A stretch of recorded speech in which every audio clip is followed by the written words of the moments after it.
대한민국 프로야구 선수 이호성의 연쇄살인. 꼬꼬무 요약. 2007년 대한민국을 충격에 빠뜨린 야구 선수 이호성 연쇄살인 사건은 많은 사람들에게 충격과 공포를 안겨주었습니다. 이호성은 한때 프로야구 선수로 큰 인기를 누렸지만 그의 이름은 곧 끔찍한 범죄와 연관되어 기억되고 있습니다. 첫 번째 사건은 2007년 1월 이호성의 가까운 지인이 실종되면서 시작되었습니다. 실종된 지인은 평소 이호성과 가깝게 지내던 사람으로 실종 당시 특별한 단서를 남기지 않았습니다. 경찰은 실종 신고를 받고 수사를 진행했지만 이렇다 할 진전이 없었습니다. 하지만 몇 주 후 이호성과 관련된 또 다른 실종 사건이 발생하면서 경찰은 두 사건이 단순한 우연이 아니라고 판단하게 되었습니다. 이호성은 평소 채무 문제와 개인적인 스트레스에 시달리고 있었으며 이러한 문제가 그의 범행 동기로 작용한 것으로 추정되었습니다. 그는 피해자들을 자신의 집으로 유인한 후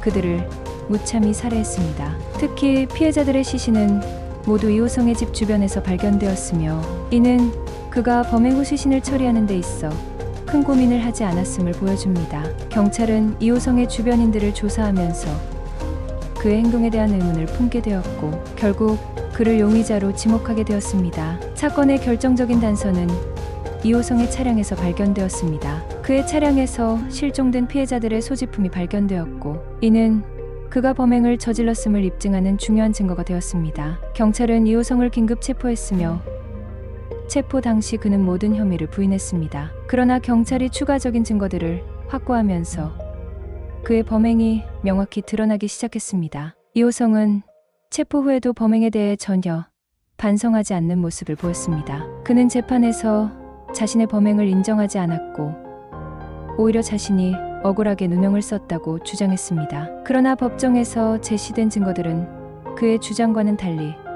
그가 범인임을 명백히 보여주었습니다. 피해자들의 유가족들은 법정에서 이호성에게 강한 분노를 표했으며 그의 잔혹한 범행에 대한 엄중한 처벌을 요구했습니다.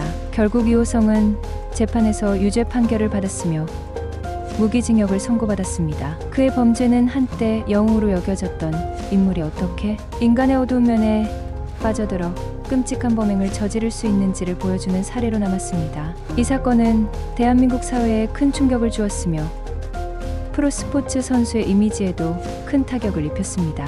이호성 사건 이후 많은 사람들은 스포츠 스타들도 인간적인 약점을 가질 수 있음을 깨닫게 되었고 이에 대한 사회적 경각심이 높아지게 되었습니다. 이호성의 연쇄살인 사건은 단순한 범죄가 아니라 성공 뒤에 감춰진 인간의 내면적 어둠이 얼마나 위험할 수 있는지를 보여준 사건이었습니다. 그의 범행은 많은 사람들에게 상처를 남겼으며 그가 저지른 악행은 여전히 많은 사람들의 기억 속에 남아 있습니다.